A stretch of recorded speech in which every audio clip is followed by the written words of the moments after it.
Hello বন্ধুরা, তো ছোট্ট যে আমরা গাছগুলো বসিয়েছি সেই গাছগুলো আমরা দ্রুত বৃদ্ধি করতে যে তরল সারটি ব্যবহার করব সেটি আমরা কতদিন অন্তর ব্যবহার করব আর কি তরল সার আমরা ব্যবহার করব। তো দেখুন আমার এই ছোট্ট বাগানে তো কিছু গাছ ছোট আছে, বড় গাছে ছিম আসার পরে কি পরিচর্যা করবেন আমি সে ভিডিও দিয়েছি।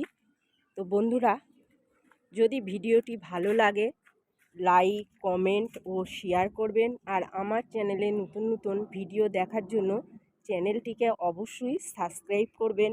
আর যারা পুরনো বন্ধু তারা অবশ্যই ভিডিওটি শেয়ার করবেন। তো একটু ঠান্ডা লেগে গেছে বন্ধুরা, তো কথাটা একটু নাকে উঠে যাচ্ছে। যাই হোক, শীতে ঠান্ডা তো পড়েই গেছে।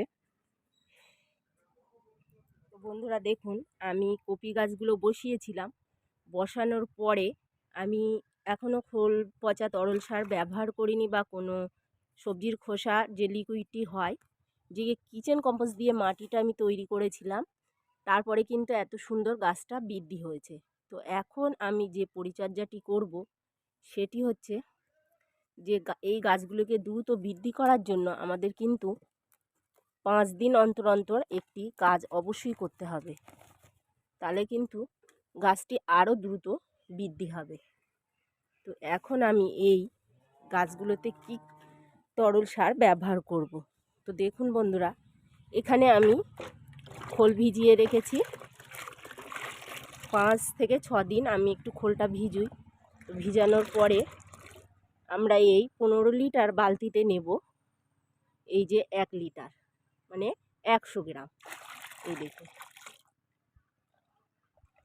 ঠিক এরকম পাতলা করে আমরা নিয়ে আমরা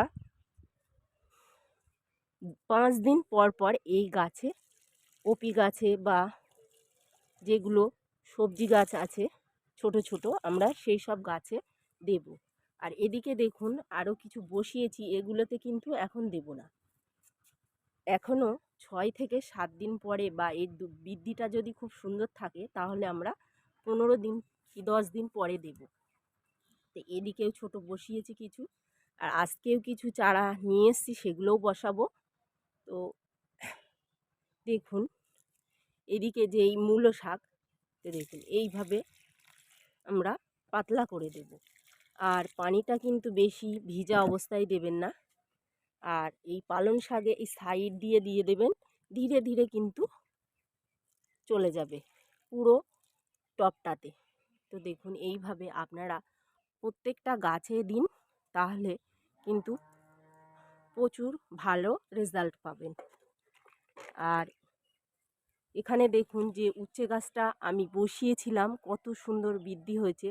আর এর ভাড়াটা খুবই সিম্পলভাবে দেওয়া আছে ছোট্ট জায়গাতে। আর মাটিটা দেখুন একেবারে অল্প করি। এখানেও আমি এখন একটু সরিষার খোল দিচ্ছি। আর যেহেতু দেখুন করলা এই উচ্ছে ধরে গেছে, তো আমি এখন এই গাছে 3টে খাবার ব্যবহার করছি: সরিষার খোল, কলার খোসা ভেজানো পানি, আর সবজির খোসা ভেজানো পানি। এইভাবে তো সম্পূর্ণ জৈব পদ্ধতিতে কিন্তু আপনি আপনার বাগান থেকে অনেক সবজি কিন্তু হারভেস্ট করতে পারবেন, আর খুবই কম খরচে। আর এদিকে দেখুন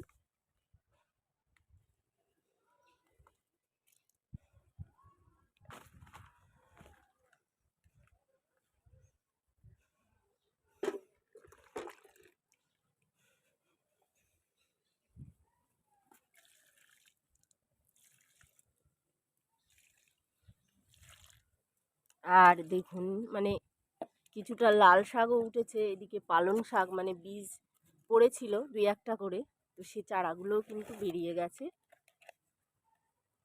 তো এইগুলো শাক আমরা তুলে নেব।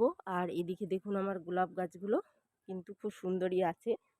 আর অ্যাডিনিয়াম গাছে যে খাবার দিয়েছিলাম তারপরে দেখুন ফুল আসা শুরু হয়ে গেছে। আর বীজ ছিল 2টো, তো একটা তো দেখলাম ভাঙা, তবে কিভাবে ভেঙেছে জানি না। তো দেখুন আর এই বীজ থেকে কিন্তু খুব সুন্দর চারা ভাড়ায়, একটাও মিস যায় না 5 থেকে 6 দিনের ভিতরেই বসালে।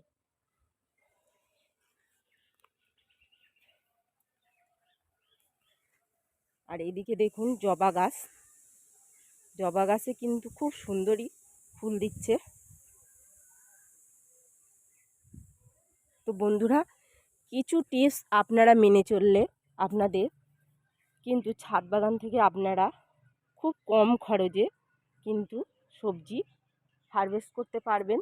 আর আপনি আপনার রান্নাঘরের যাবতীয় জিনিস কিন্তু ফেলবেন না, যেগুলো গাছে ব্যবহার করা হয়। আর এই যে কপির চারা আবার কিছু এনেছি, এগুলো এখন বসাবো, তো বসিয়ে নেব। আর আমি বসাবো কিচেন কম্পোস্ট আর মাটি দিয়ে, জাস্ট, আর কিছু না। তো এদিকে কিন্তু কিছু বেডও রেডি করা আছে।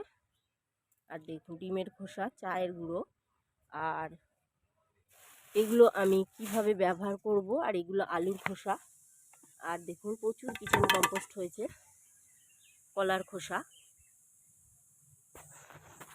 আর দেখুন বন্ধুরা, এই যে আমি স্ট্রবেরি গাছ নিয়ে এসেছিলাম, বসাইনি, তার কারণ আনার পরে কিন্তু অনেক সময় একটু নাড়াচাড়া পড়ে গাছ। তো এই গাছগুলোতে আমরা এই গাছে আমি একটু রুডিং হরমোন গুলে দিয়েছি। আর তার মানে 5 থেকে 6 দিনের ভিতরে আমি বসিয়ে দেব। গাছটা আনার পরে অবশ্যই রাখবেন। আর এদিকে দেখুন যে ডালিম গাছগুলো এনেছিলাম, আমি কিন্তু বসিয়ে ফেলেছি দুটো অলরেডি। আর এই গাছটা একটু মানে পাতা টাতা ছাড়েনি, খুবই একটা মানে ছিল, শুকনো শুকনো ভাব ছিল। তো আমি এই রুডিং হরমোন দিয়েই রেখে দিয়েছি সপ্তাহে 1 দিনে। তো গাছটা খুব সুন্দর হয়েছে। এই মাটি তৈরি প্রতিস্থাপন আমি কিভাবে করেছি অবশ্যই আপনাদের সঙ্গে শেয়ার করব।